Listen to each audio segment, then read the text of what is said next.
Welcome to Primetime UGC.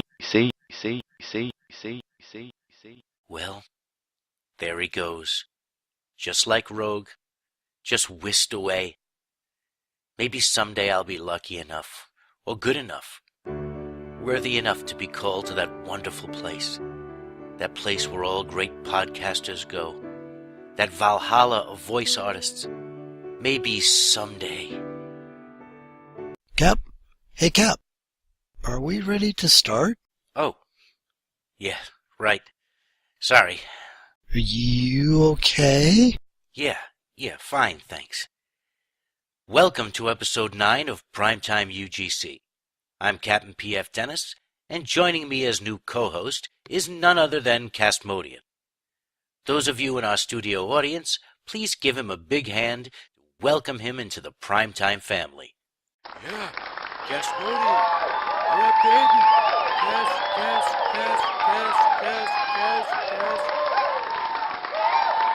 Give him hell, Cast.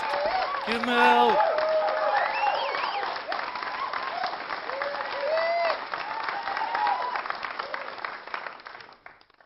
Thanks for that warm reception, ladies, gentlemen, and non-gendered folks out there. I'm Castmodian, and welcome to Primetime UGC.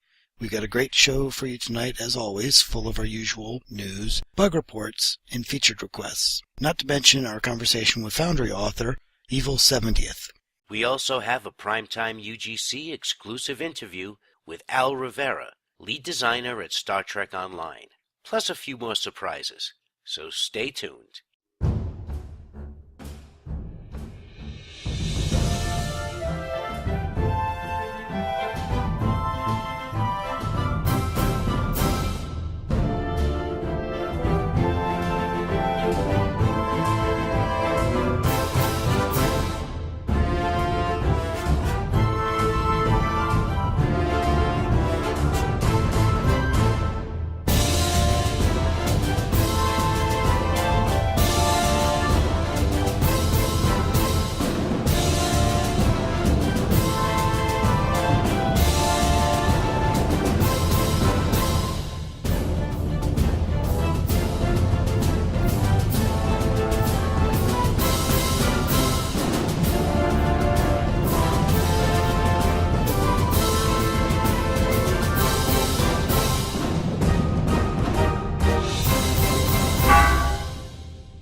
You may not recognize me, but I hold the record for the longest consecutive win streak in dueling history. Don't feel bad, it happens all the time. When I'm eating at my favorite restaurant or charging goods and services all over the Alpha Quadrant and beyond. Let's face it, there are some malevolent species out there and they just don't trust me. But they do trust this, the Andorian Express card, known throughout the quadrant as a symbol of prestige. It's not just a charge card. It's a status symbol that says, I'm somebody, and it's accepted on planets galaxy-wide. You may not be from my homeworld, but nothing says you've arrived like Andorian Express. Even when my opponents fail to realize what they're in for, it's easy to remind them. I'm Shrek, and I've taken the lives of 16 men, a career that screams excellence, just like my card, Andorian Express. Don't Ushan without it.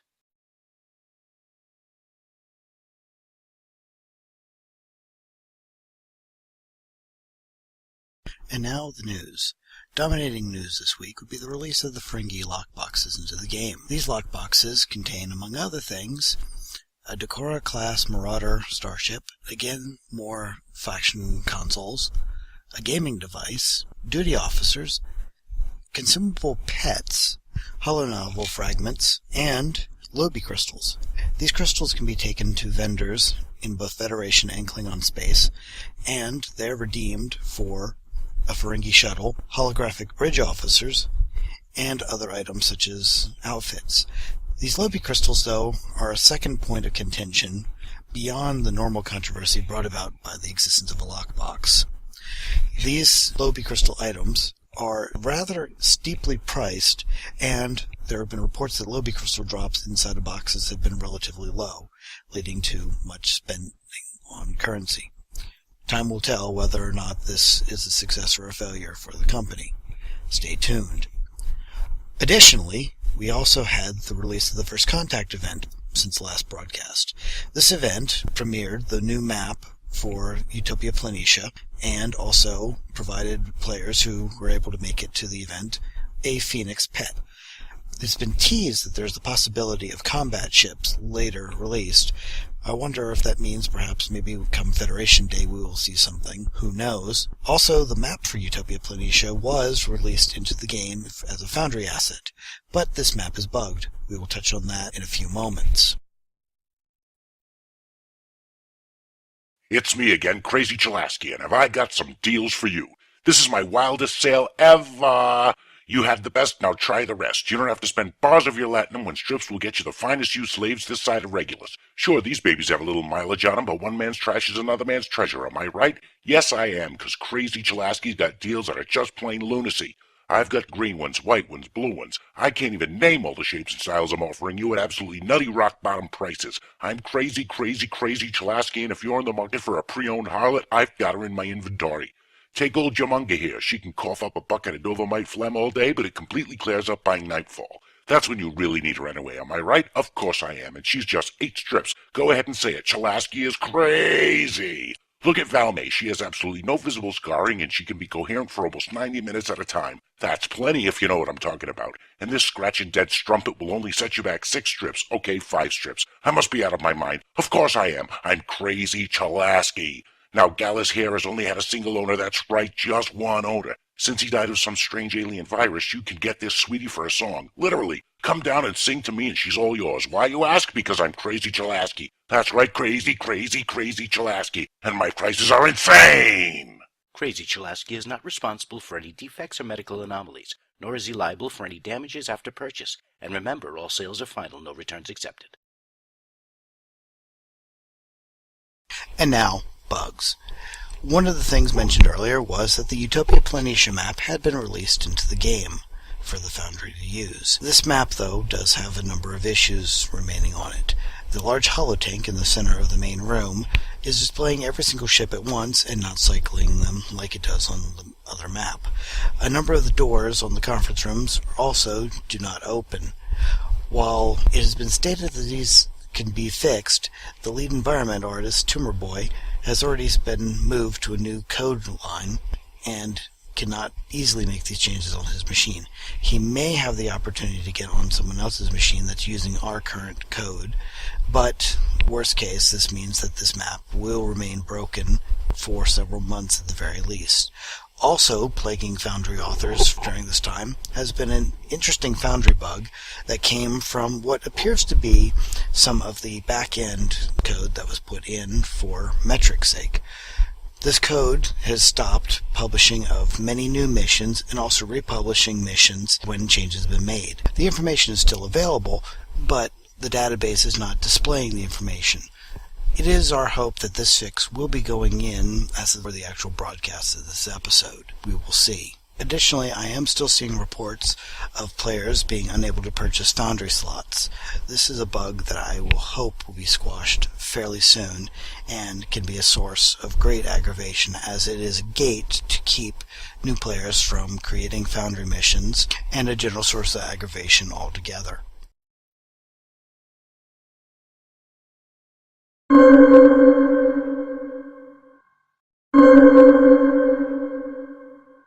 And now for a segment I like to refer to as comm signals from around the quadrant. With this segment, I hope to catalog all of the various appearances the devs make throughout the various media outlets that they have access to. Recently, executive producer Dan Stahl made several appearances around the net, giving an interview to an Italian Star Trek magazine, as well as making an appearance on Gates of Stovacore with Starbase UGC's own Ceridium. The community manager, Brandflakes, stopped by Trek News and Views to give an interview with them, and also Stoked has had a 3-part series lately about the DOF system, starting with an interview with Heretic in episode 117, continuing with interviews of Thomas the Cat and more of a guide in episode 118, and concluding with 119 with a more in-depth guide in episode 119. Also featuring an interview with Ian Jams Richards and Jeff Miller, both ship designers. Additionally, around the time of this release, Broadcast UGC will be having an interview and mission playthrough with Zeronius Rex, associate producer for Star Trek Online. Terry Scholl also concluded recently a 4-part interview with Al Rivera and Dan Stahl that was featured on Massively. And also, there was the live Ask Cryptic release that was done around the same time, in which was featured a question provided by myself regarding the roadmap for the Foundry. This question was as follows. Can we have an update on the roadmap for the Foundry, please? The answer from Dan Stahl was, Season 6 will include an updated dialogue editor, many new UI improvements, including a new mission editing functionality, lots of other minor quality of life improvements. As far as tagging, there will be new efforts to add content hookups from Season 5 to Season 6, along with tagging of the new Thalian enemy group. Also in the near term, and possibly shortly after Season 6, we are working on the ability to feature Foundry missions prominently within the episode journal.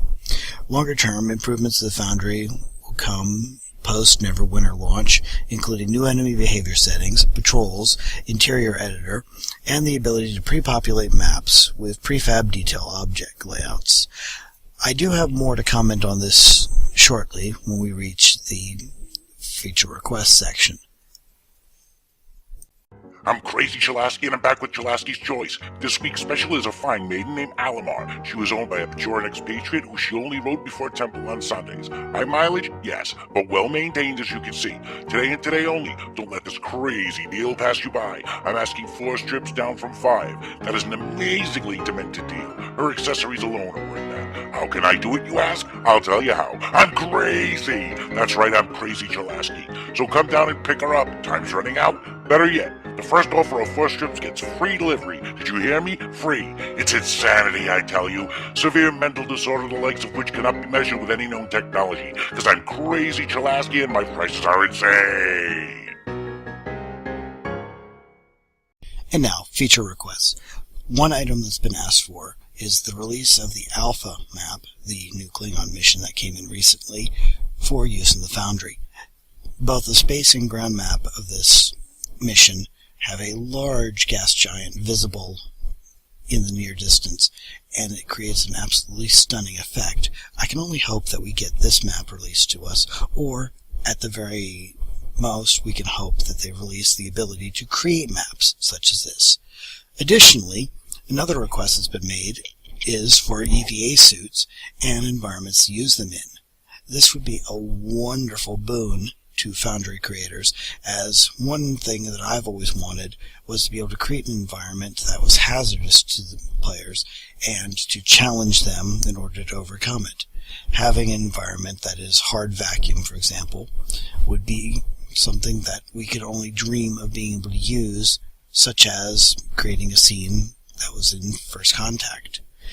And this leads me partly into a personal rant for things we want.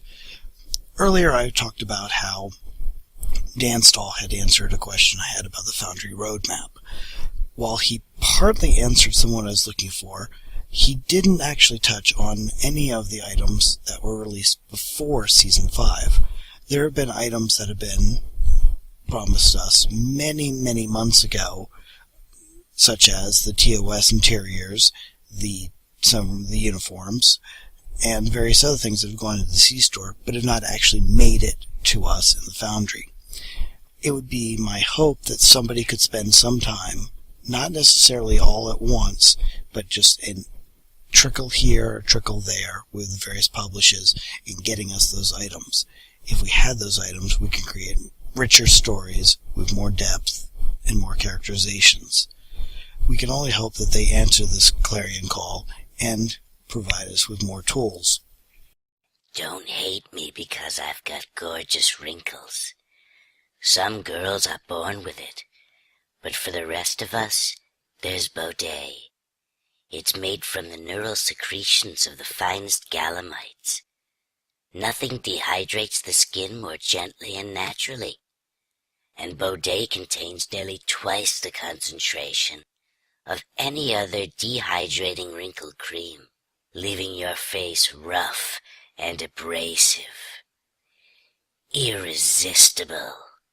Don't hate me because my wrinkles are beautiful. Not that it matters. You probably aren't good enough for me anyway. Baudet. For the rest of us. This week, Casmodian and I had a conversation with Foundry author Evil 70th. Let's give him a warm welcome, please.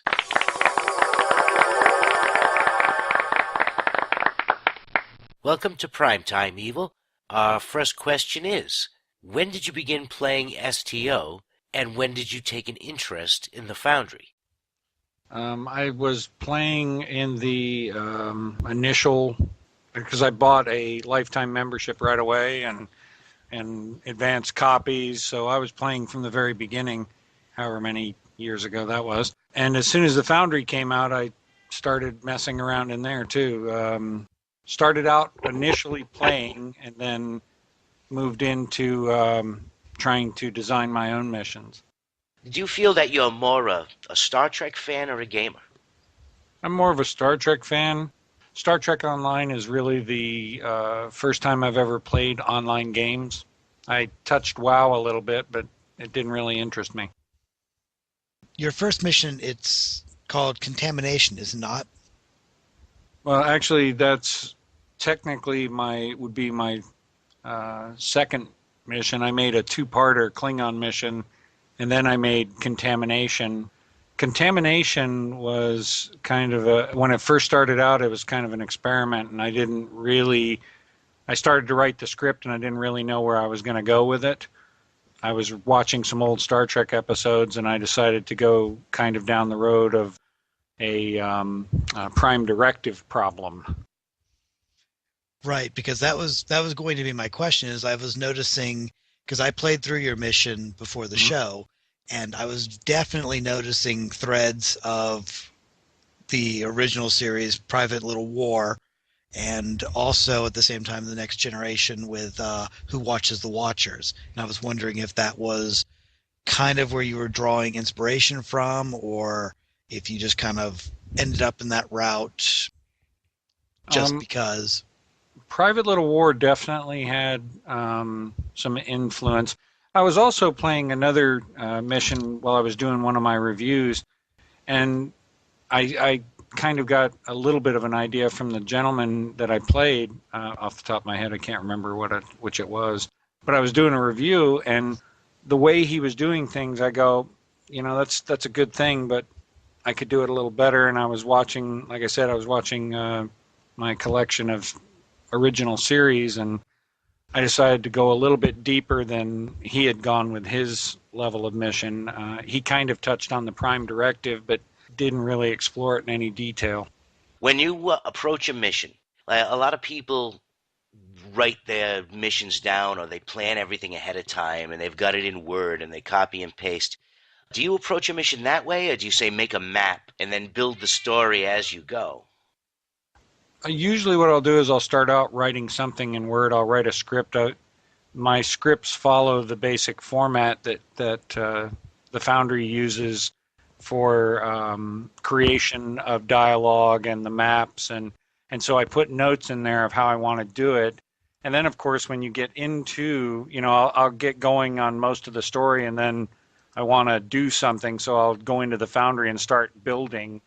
And that's, of course, when you find the limitations that you have, and which has been a benefit for me doing mission reviews, because I see a lot of things and have learned a lot of tricks from other authors how to do things in the Foundry that you normally just can't do.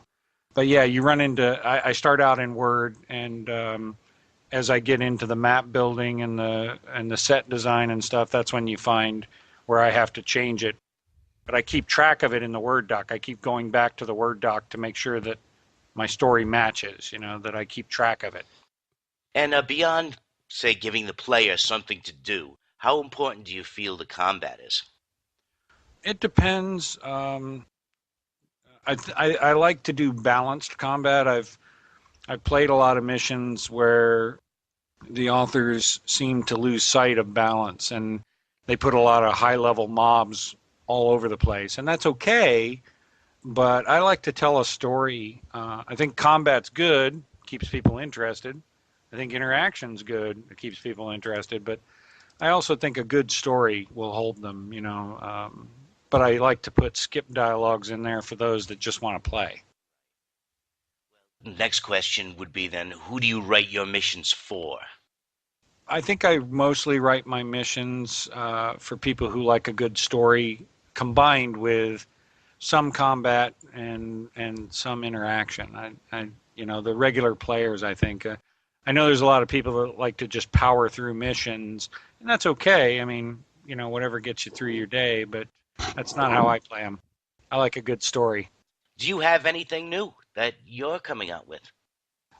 Right now, I'm pretty heavily involved. I've got a pretty full queue of mission reviews, and I've got some ideas bubbling around in my head, but I haven't started to commit anything to paper yet, to electronic paper, that is.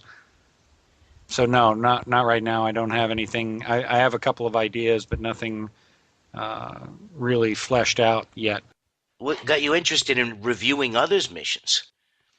I saw a lot of when I'd go in and I'd read the in-game reviews. I saw a lot of mean-spirited, and at least I think they were mean-spirited commentary on people's missions, and I just felt that with a little help, the missions could be better. And I feel that the better an author becomes, the more rich the environment of play is for the rest of us. We were just discussing that today, how, encouragement and constructive criticism is much better than, trashing people's work. Yeah, and I've actually been keeping track of who's posting what types of reviews just to see if I see a pattern. And I do. I see a pattern amongst some folks that they're just out. They just seem to be out to hurt other people's feelings. They don't really want to, that makes them feel better, I guess. Yeah, you see that in your mission reviews too, when you get the 1 star for something ridiculous. If you could see one feature added to Foundry, what would be most important to you? I think I would like to see a little more control over how you make NPCs, both in space battles and on ground missions, appear. I would love to be able to switch between a friendly and a hostile, and vice versa, without it seeming so clunky. Especially or also, so basically, I'd like to be able to see a way of doing transitions better between character, good guys and bad guys. Do you have any advice for a new author coming in? Yeah, attention to detail. I hit a lot of people for the use of the word continue, and that's more of a personal preference for me. I try to think about, if I'm the player, how would I react? If a bridge officer is telling me, hey, Klingon ship is decloaking off the port bow, is my response continue? So there's attention to detail. What spelling is not always easy, and I get that, and I try not to. I don't think anyway I'm ever mean about it, but I try to point it out and get them to go down the right road. So I'd say. And having a story, having even if it's going to be an all combat mission, there needs to be a story that kind of holds it all together. What is the last Foundry mission that you played that you were like, oh wow, this is what Star Trek's all about?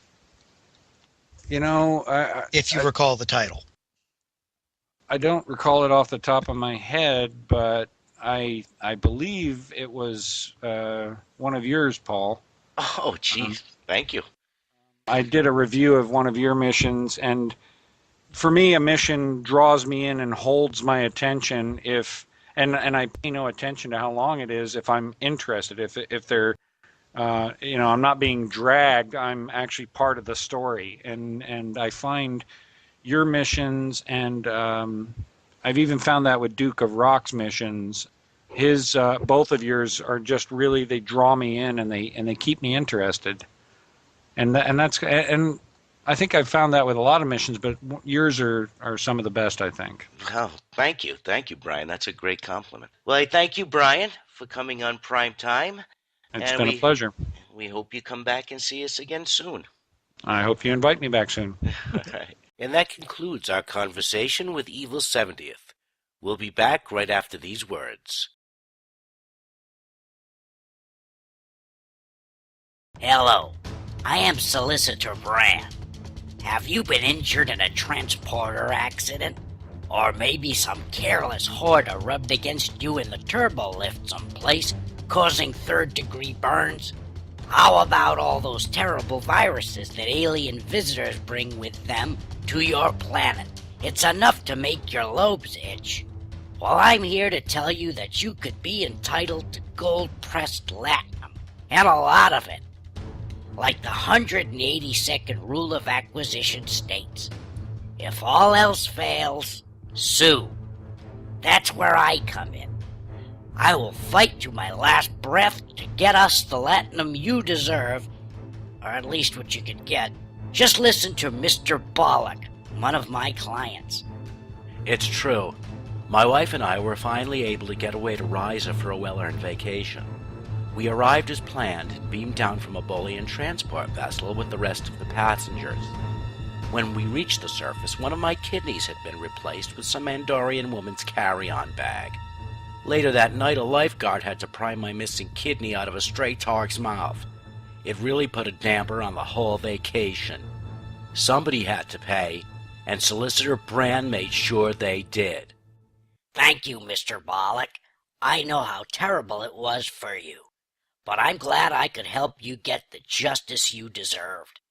The transport owner took care of all Mr. Bollock's medical expenses and extended hospital stay.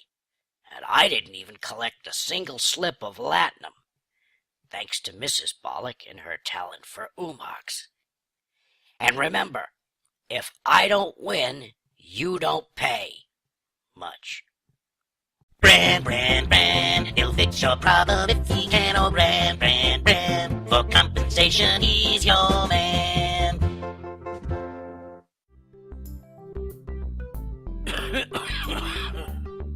Doctor, I would speak with you regarding some discomfort I'm having. Sure, Sulek. What seems to be the trouble?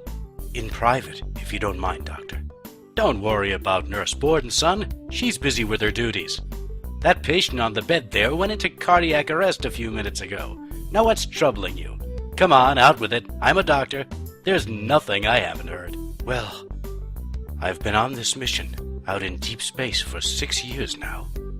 It was about a year before I got the assignment Say that no more, son. I've got just the thing. Medical science has advanced to the point where we've almost licked the common cold. Blood fever? No problem. Not anymore. Now there's Vulcaden, Ponfar Reliever.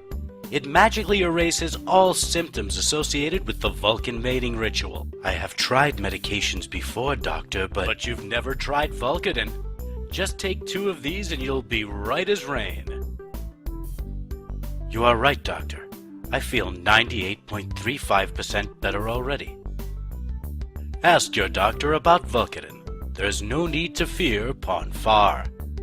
Side effects may include weight gain, weight loss, hair loss, ear pain, stomach upset, diarrhea, incontinence, flatulism, irritation of the inner eyelid, round ears, and priapism, a mind meld lasting more than 4 hours.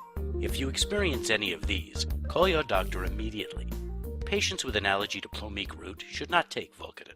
On Saturday evening, or Sunday morning for one of us, Castmodian, Cerberus Films, and I had an in-depth conversation with Star Trek Online lead designer, Mr. Al Rivera, also known as Captain Gecko. By the time we were wrapped up, Cerberus Films was watching the sunrise, and we had ourselves one hell of an interview. We'll be presenting it in 3 parts. Here is the first. Welcome, please, Mr. Al Rivera.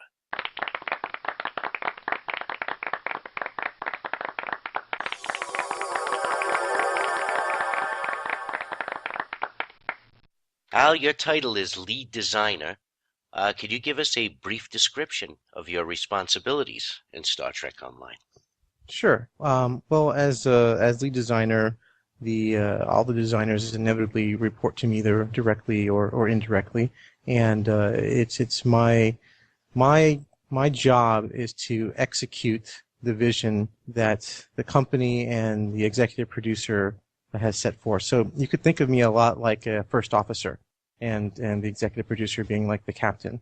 So the leads decide on a vision and a direction, and typically in leads meetings with the lead engineer and the lead artist and Dan Stahl, the executive producer, and he makes the final decision on what we're going to do, and then the leads make sure that gets executed within the individual departments, and we worry about the details. Shall we take a question from the forums? We posted the forum thread. We've got a couple from Tucana and a couple from Bazag.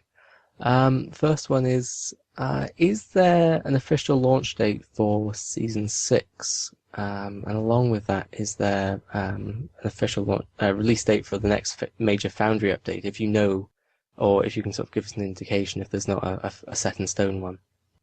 Well, we certainly haven't announced any official date for Season 6. We're working very feverishly on it. The entire team is focused on Season 6 and the fleet systems. There are a few other features going in there. I hope that we'll see Foundry updates within Season 6. I've talked about this a little bit before in other podcasts. The way the software development works, at least in Cryptic, is we have a core set of technology that all the projects share, right? So Star Trek, Champions, and Neverwinter, and other little projects that we're always experimenting with.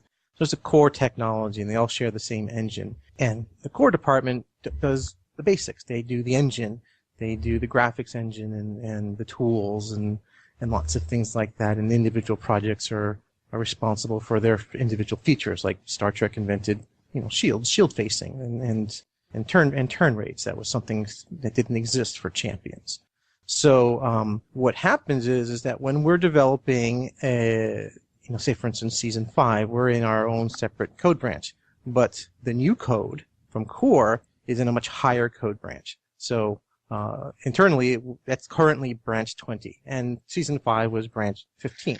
So what happens is as all the new tools go out, we don't get to see them for a while. Neverwinter gets to see them. Since Neverwinter is in a live game, they can get a lot of the bugs, and it doesn't really matter if they get something broken, right? We can't afford to get anything broken from core because we have a live product. So they get to get all the really cool new stuff, like for the Foundry, because there's a core Foundry team that is building really cool tools for them over there. So now we're up to branch 19, which is basically the latest code branch where we're developing our current features. Most of us are working on Season 6 and 19. A few brave souls have moved up to 20, and it's very unstable. So that's where basically it's just engineers right now trying to get it stable for us. Mm-hmm. So what's live is branch 16. And so if we need to make a fix, we make a fix in 16, and then we push that to holodeck, or maybe it goes to Tribble first. So what happens, but we're developing all the Season 6 stuff in 19. As soon as 20 is stable, we get to move up into there, and then we can assess the damage. If we've got a lot of really good features that work for us, and we can get it stable, then we'll throw out some new Foundry features with Season 6. If it's not stable and needs more work, it could get delayed till later. But honestly, I haven't. I've heard a few things. I won't talk about them too much because I'm not really much of an expert in what they're doing over there. But I haven't even seen them yet. So I hope, because I'm still in 19 right now. That's where I'm developing a lot of the content right now. When you talk I hope about, that made that clear. That was a little source control gobbledygook, and I'm trying to make you understand what's happening on internally.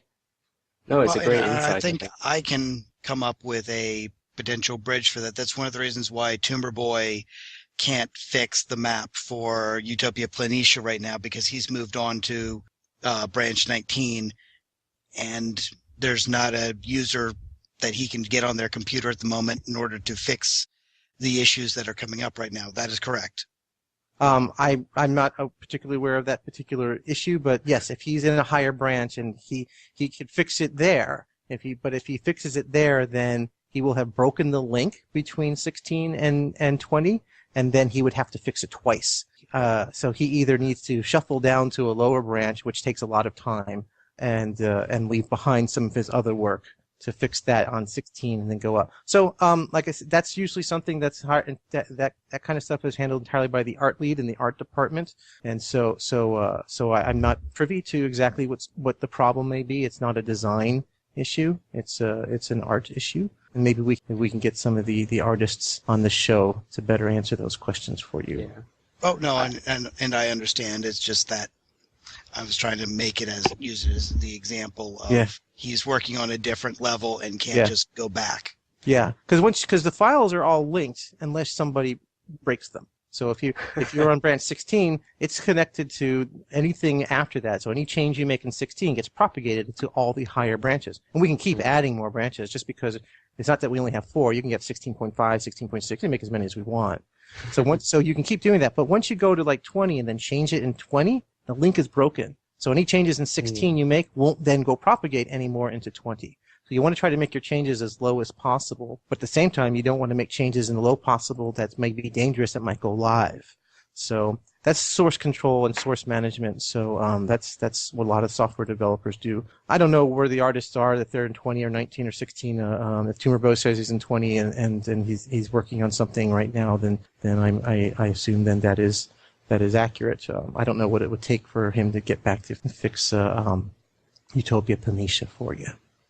See, I just have a vision of a load of engineers just running around frantically in this jury-rigged engineering room somewhere deep in the depths of Cryptic, just patching up things, alarms blazing, people being burnt and shouting about and energizers patched up like Christmas trees.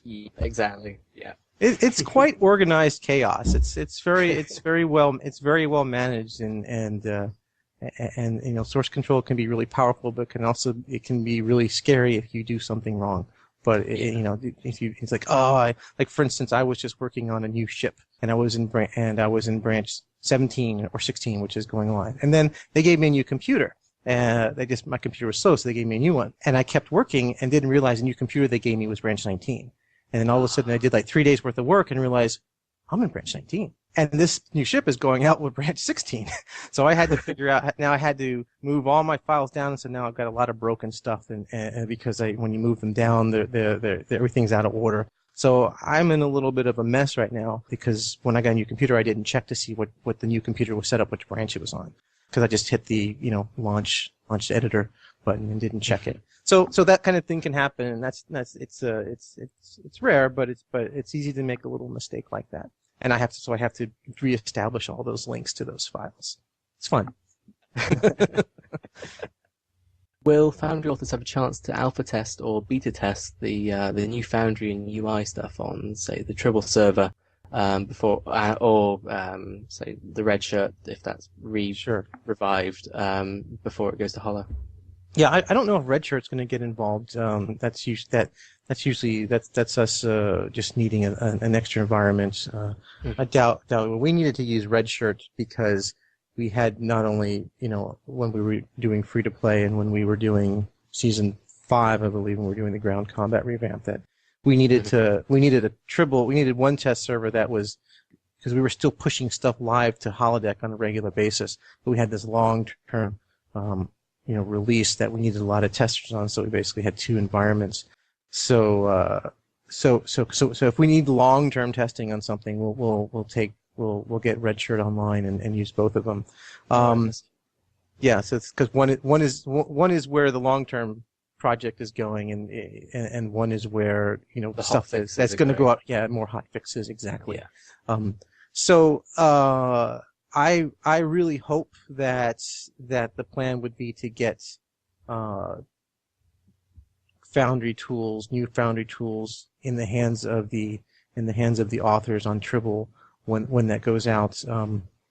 We did it originally when we first launched the Foundry, and then people wanted to spend a lot of time on their projects and they wanted to get them on Tribble, and so So it's a big investment for players, but I would hope so that would be part of the plan, and I really don't see a reason why it shouldn't be. But to be fair, maybe there's some logistical reason that I'm not aware of that we can't do it. But I certainly would try to make that happen.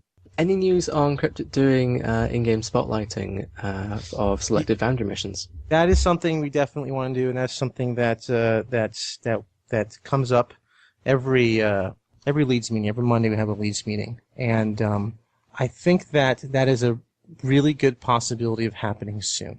So I don't want to. I'll go ahead and preface something that I always preface whenever I come onto a podcast, is that everything is always subject to change, because lots of times we'll say something and people will say, "But Cryptic promised they said this, and they're liars because they didn't do it." And it's like, well, I hope when I come onto these shows, and I love these shows. I love this. I love what Primetime is doing, as far as it's such a unique thing. I was so excited to see. I love the latest ones with all the funny commercials and things that you do, and it's really lively. Was it Law and Hoarders? Law and Hoarders was hysterical. Actually, got some new ones coming. That's good. I like to see that. That's great. So that's a really nice spin on the podcast. Must be a lot of work for you. But when I come onto these shows, I digress.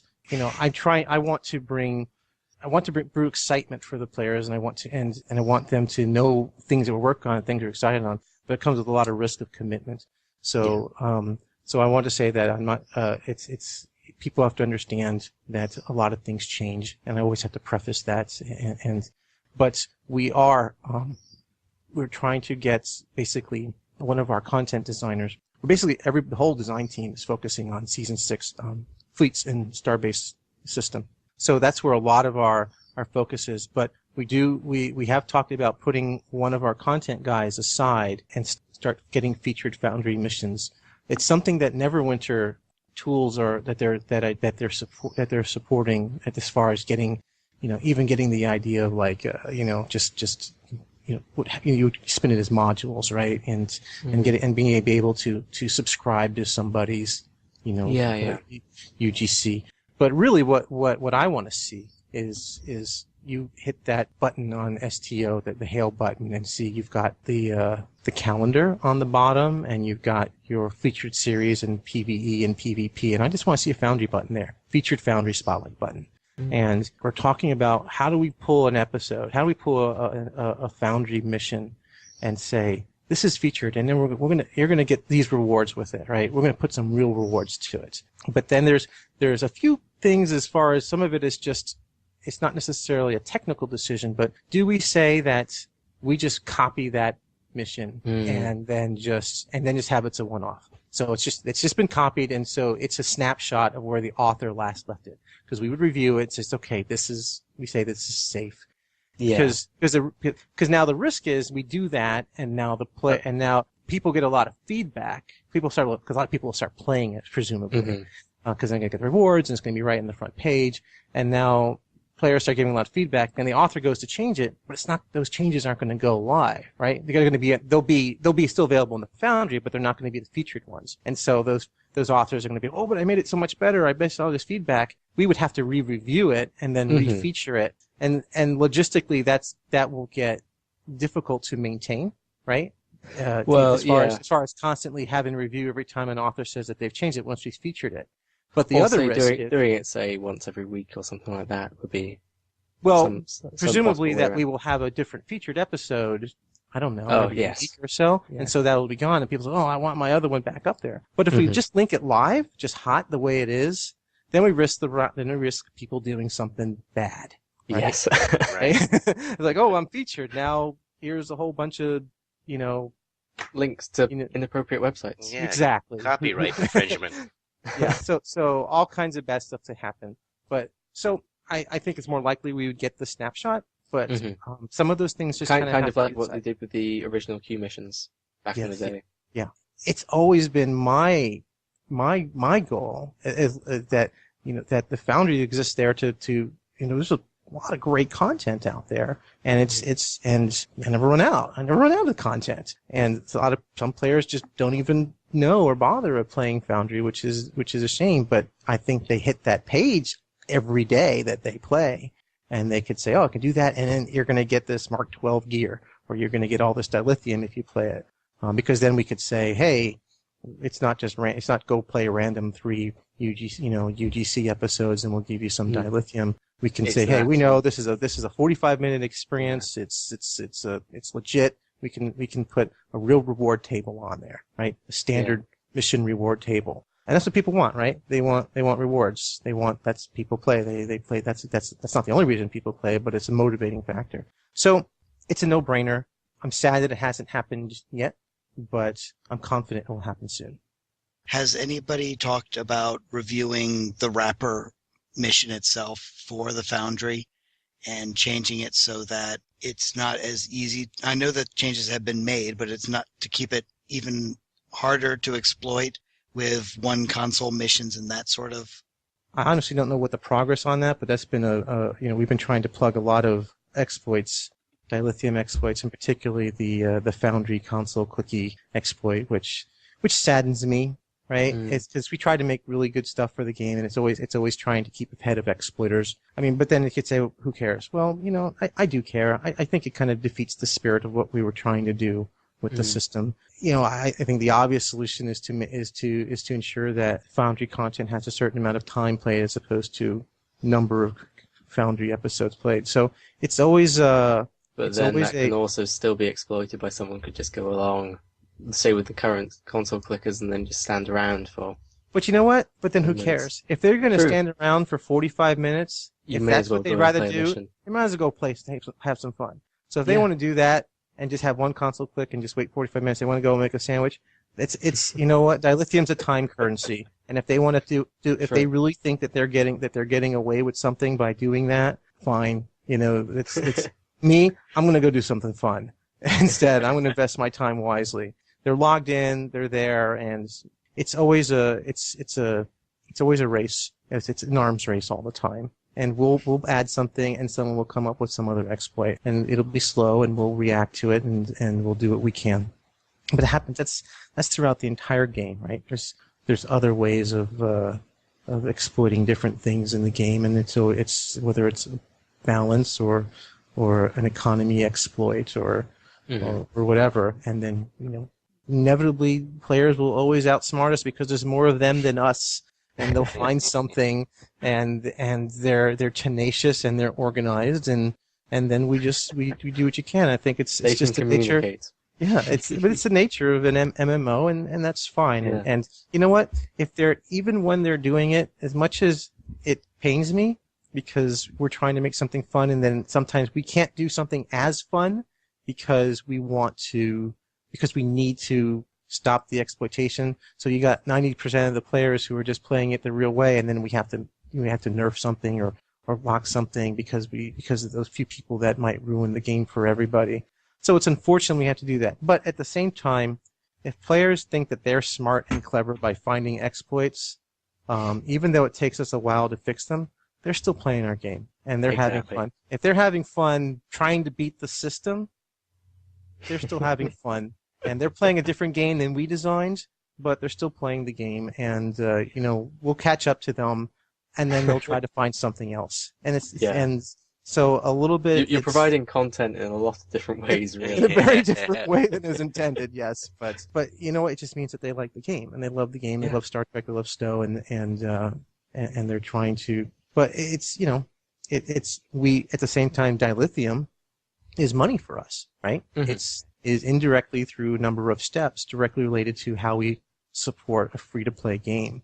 And so it's all about the time spent in the game, really, isn't it? Right. It's a time. Well, and then you can exchange your dilithium for cryptic points, which is money, and so we want things in the game that are desirable for dilithium and things in the game that are desirable for cryptic points. And so if you want to play the game for a very long time and not spend any cryptic points, you get to buy things with dilithium and then trade your excess dilithium for cryptic points for someone who doesn't spend a lot of time in the game and has more disposable cash. So you get both people who are happy, and then we succeed, and we're able to continue to make more game and more fun for everybody. So when there's a huge dilithium exploit, it's valuable to us, right? It's we have to resolve that. So I worry about those more than I worry about somebody finding a Voldemort exploit and making their shields infinitely powerful.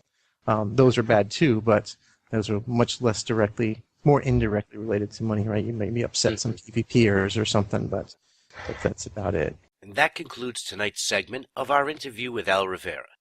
Join us next Monday, April 30th, for the second in a 3-part interview.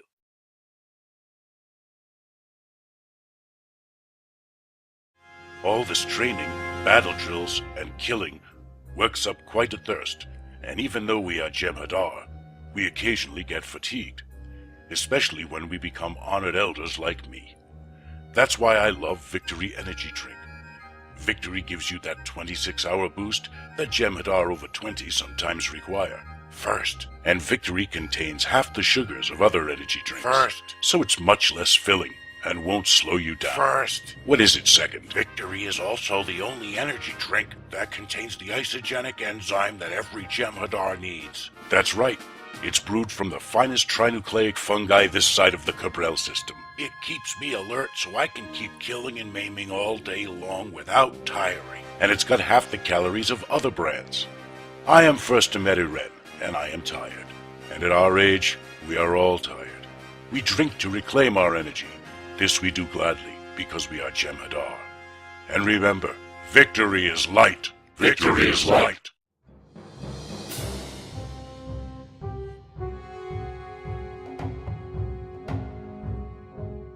Block. Strike. Oh, by the sword of Kalis. Wake. Wake, little warrior. You should have taken that batak in 4 moves. Ah! What? Klingons don't fly. Stop it right now. Wait a minute. Did you have a meal this morning before the contest? No, Father. No? Foolish child. That is why you failed. You must eat a good meal to keep your strength up and be alert. Come, I have just the thing. Kellogg's Rock Bites, the live cereal that contains all the nutrients a growing Klingon warrior needs. And they taste great too. Why, we've had rocked bites from the House of Kellogg around our table for generations. Why, 1 bowl of this, and you'll be able to ground your friend out there into dust. You will have your vengeance, my little warrior. And remember the proverb, revenge is a dish best served cold, and Rock Bites is a cold cereal. It is a meal fit for Kalis himself, and it's part of an honorable breakfast. Now go out there and gut your enemy.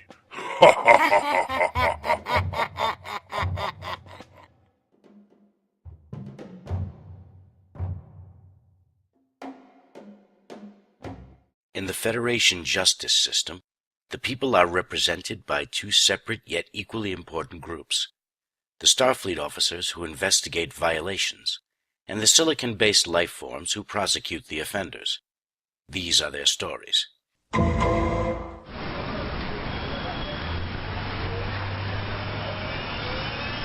So I told my wife, look, if you need a new food replicator, I suggest you replicate a new one.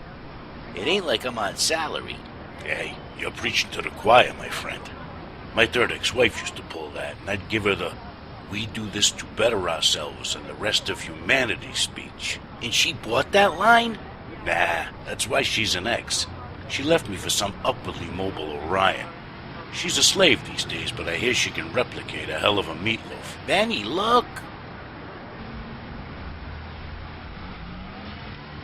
Geez, Ray, you want to slow down? I downed a swimming pool's worth of scotch since I won that high school track medal. Now what do we have here? Looks like your Vic is one of them Ferengi. Another milestone in deductive reasoning. DNA scans identify him as a guy named Brand, a solicitor. It's gonna be tougher trying to find someone who didn't want to kill this guy. Anyway, there are no apparent wounds of any kind. The medical examiner is en route.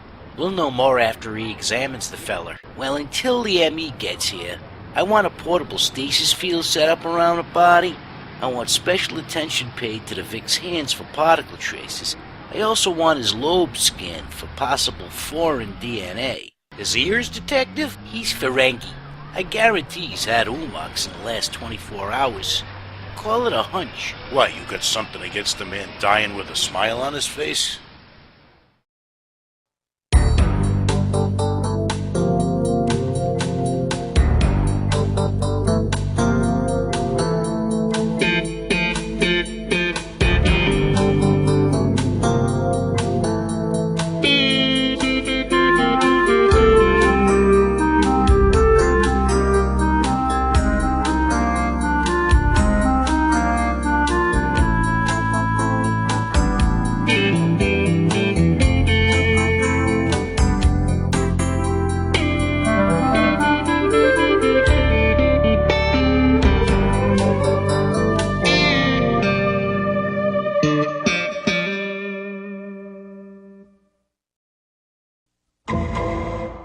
Looks like your Vic, Mr. Bran, died of a cerebral hemorrhage. So the lawyer died of natural causes? It's our lucky day. Case closed. You're not that lucky, and neither was he. He's implanted with a micro-explosive device. He never knew what hit him. Well, let's find someone who did. What else do we know? There were traces of tricobalt and serenite diboramide. The prep's original, I'll give him that. Serenite diboramide is a gelatinous chemical agent commonly used to remove scarring on starship hulls, resulting from asteroid strikes. It's rubbed over the scarring and then exposed to mild concentrations of alpha waves. The reaction removes the scarring. To my knowledge, it's never been used in this way. What way is that? As a detonation catalyst. The tricobalt is encapsulated in a very thin metallic membrane, separating it from the serenite. Introduce some alpha waves, and bang! So basically anyone with a device emitting alpha waves could have set off the explosive implant. That's about right, but alpha waves dissipate quickly. The perpetrator would have to be fairly close. So it could have been anyone in that neighborhood. Where do we even begin to look? Step 1, find the motive. Who is Mr. Bran and who'd benefit from his demise? Okay, so as usual, I'm starting my day with Bran.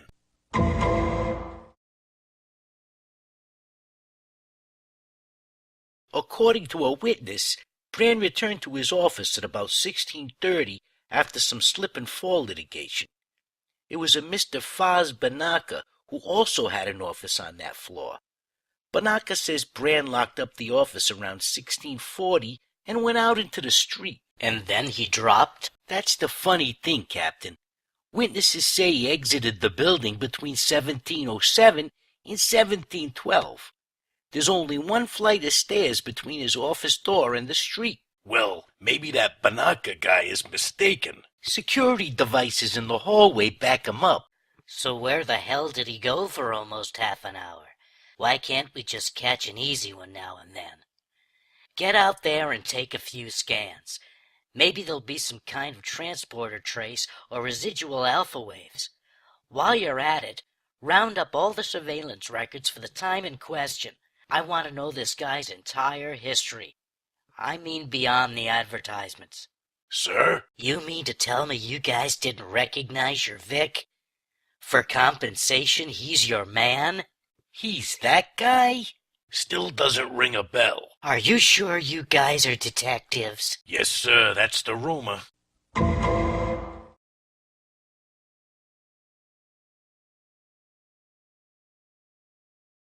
Welcome to this week's edition of Published in Primetime, where we list the new missions that have been released, sent in by you, the viewers, to our mailbag or the STO forum post, Promote Your Foundry Mission. Before we get started, I'd like to apologize for possibly butchering the handles of a few authors. We've got 16 missions tonight, and some of the authors' names are beyond my human phonetic abilities, so I will just spell them to be safe. That being said, let's begin with the Fed side. First up is a request sent in by RJC Foxtrot to mention his series of missions. They are meant to follow up Cryptic's Breen featured episode series, and he's broken it up into 2 seasons. Season 1 has Stormfront, Of Nations and Motivations, and Casus Belli. Season 2 has empty promises, self-inflicted, best intentions, and balance is soon to come. Next up is Technobabble by Clinterby. And here are 2 new entries by Woody Valley, Katra and Katra Continued. You are asked to join in a diplomatic mission involving the Vulcans and Remans. While on the journey to meet the Remans, you are ambushed by the Klingon Empire. Next is Saving the USS Proxy by Oddie98. New Worlds Gamma Quadrant by MMOTNAHP. The New Kobayashi Maru by Sir Boyard. Tanglewood Part 1 by Pragus. Argus Array Repaired Daily by Duke of Rock. Grazarak City by WGHD. Overlord by Clavane. Fearless by Captain Gunslayer. The Mains of Balnar Moon by Alamak 30. The Link by Trekkie 21. The Davidian Incident Part 1 by Nikki Payton. Larrick's Gauntlet by Dracotan. And on the KDF side, we have just The Song of Cersei's Demise by Tucana. Now a couple of reminders. Gates of Stovikor is sponsoring a Klingon Foundry mission contest featuring the Ferengi. The best KDF mission will be selected and awarded a Ferengi Decora Marauder ship. The missions must be for the KDF faction, must have a maximum playtime of 30 to 45 minutes, and must feature the Ferengi in some way. Check out the Gates of Stovikor website for the full announcement and the STO forums to sign up. Also, the STO Foundry Challenge number 2 deadline is drawing near. Wednesday, April 25th is the cutoff for your submissions. Hurry up and get them in. If you'd like to see your mission featured on our show, or just want to write us to comment on just how wonderful you think we are, just drop us a line at mailbag@primetimeugc.com. We hope you enjoyed our show tonight. You're not going to be waiting 2 weeks for another. We are airing a special show next Monday the 30th at the usual time to continue our interview with Mr. Al Rivera. Enjoy your week, all you Foundrites. Or is it Foundians? How about Foundations? Anyway, good night now.